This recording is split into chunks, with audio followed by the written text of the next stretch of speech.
अब जरा जल्दी से राजस्थान का सियासी समीकरण समझ लेते हैं, जो कि पल पल बदलता जा रहा है। गहलोत सरकार और पायलट गुट में खींचतान कभी भी नया मोड़ ले सकती है और इस दौरान सबसे ज्यादा चर्चा हो रही है कि विधानसभा की संख्या बल को लेकर कि क्या हो सकता है। हर गुट के अपने अपने दावे हैं। चलिए ये जानने की कोशिश करते हैं कि राजस्थान विधानसभा की मौजूदा स्थिति क्या है और दावों को देखते हुए सरकार बनाने का दावा किसके साथ नजर आ रहा है। दरअसल ये तस्वीरें आप देखिए। दरअसल राजस्थान विधानसभा की इस समय स्थिति क्या है। बहुमत का आंकड़ा चाहिए 101, उसके साथ ही साथ कुल विधायक हैं 200, कांग्रेस के पास है 107, बीटीपी, आरएलडी और सीपीएम, ये तीनों ही पार्टियों ने ऐलान कर दिया कि उनके विधायक फिलहाल वो कांग्रेस के साथ गए हैं। टोटल संख्या हो गई 5, जो कि कांग्रेस के साथ है। उसके साथ निर्दलीय का दावा कांग्रेस कर रही है कि 13 निर्दलीय उनके पास है।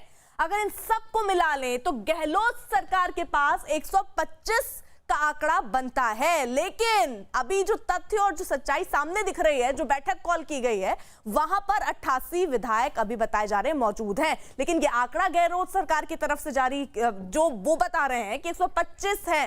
इसी बीच एक बड़ी खबर मिल रही है। सचिन पायलट का 25 एमएलए के साथ होने का दावा सामने आया है। विधायक दल की बैठक में हालांकि वो शामिल नहीं होंगे, इसकी जानकारी उन्होंने पहले ही दे दी थी। लेकिन अब जो खबर सामने आ रही है, सचिन पायलट का 25 विधायकों का दावा सामने आ रहा है। अनुराग हमारे साथ जुड़ चुके हैं और जानकारी के साथ। अनुराग, ये सचिन पायलट ने खुद कहा है कि उनके पास 25 विधायक हैं। कार्रवाई को लेके आए जी नहीं, उनके गुट के करीबी सूत्रों से ये जानकारी हमें मिली है। उनका दावा है सीधे तौर पर कि 25 विधायक अभी भी उनके साथ है। और ये इसलिए भी महत्वपूर्ण हो जाता है जब ये दावा होता है उनकी तरफ से कि तमाम जो पार्टी के प्लेटफॉर्म से एक प्रेस कॉन्फ्रेंस करके भी ये कह दिया गया कि आप आइए पार्टी प्लेटफॉर्म पर मामलों को सुलझाइए। सूत्रों के हवाले से भी ये जानकारी दी गई कि कार्रवाई की जाएगी, जो नहीं पहुंचेगा उनको सस्पेंड तक किया जा सकता है। लेकिन उसके बावजूद इस दावे का मतलब सीधे तौर पर ये कि अब सहमति की गुंजाइश, दोस्ती की गुंजाइश बहुत कम बचती है। अब कम से कम उस डर की वजह से ये तमाम विधायक या ये सचिन पायलट गुट झुकने वाला नहीं है। ये मैसेज कम से कम इस दावे से जरूर जा रहा है कि पार्टी की मीटिंग में जो कहा जा रहा था कि दोपहर तक इंतजार किया जाएगा, उस इंतजार में कम से कम सचिन पायलट तो मीटिंग में शामिल नहीं हो रहे हैं। और अपने समर्थकों को भी उन्होंने मैसेज देने की कोशिश की है कि कोई ज़रूरत नहीं है इस मीटिंग में शामिल होने की।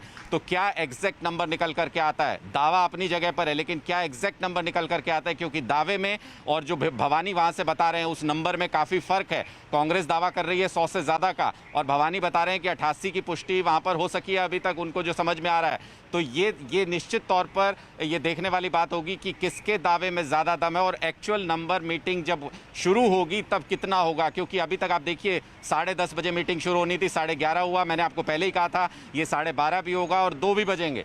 तो ये इंतज़ार करेंगे कांग्रेस के लोग तब तक जब तक वो ये श्योर ना हो जाएं कि मैक्सिमम नंबर वो दिखा सकते हैं, तब तक इंतजार किया जाएगा। क्योंकि कांग्रेस को भी कहीं ना कहीं लगता है कि बेशक वो सरकार बचा लें इस झटके से, लेकिन उनकी स्थिति जो है वो कमज़ोर हो जाएगी, उनकी मेजॉरिटी जो है वो बारीक हो जाएगी अगर वो अपने साथ नंबर्स नहीं दिखा पाते हैं तो।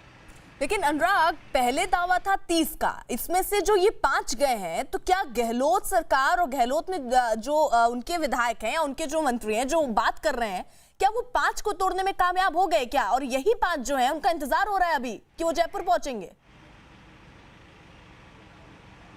देखिए, बिल्कुल ये सूचना हम पहले ही आपको दे चुके हैं कि जो कांग्रेस है उसने 5 एमएलए के साथ कांटेक्ट एस्टेब्लिश कर लिया है और वो सड़क मार्ग से वहां मीटिंग में पहुंच रहे हैं और उन्हीं का इंतजार किया जा रहा है। क्योंकि गहलोत गुट चाहता है कि ज़्यादा से ज़्यादा जो सचिन पायलट के समर्थक विधायक हैं, अगर उनको मीटिंग में बुला लें तो ये एस्टेब्लिश करने में कामयाब होंगे कि सचिन पायलट की राजनीतिक हैसियत उस तरह की नहीं है जितना वो क्लेम कर रहे हैं और उनको दरकिनार किया जा सकता है, उनके साथ बार्गेन करने की ज़रूरत नहीं है। तो ये वही कोशिश चल रही है। और जो हमारे पास पुख्ता जानकारी है सूत्रों से कि 5 ऐसे एमएलएज हैं जो पहले कांटेक्ट में नहीं थे, उनसे कांटेक्ट एस्टेब्लिश किया गया है, वो सड़क मार्ग से पहुंच रहे हैं और उन्हीं का इंतजार किया जा रहा है। तो उस लिहाज से अगर आप हमारे साथ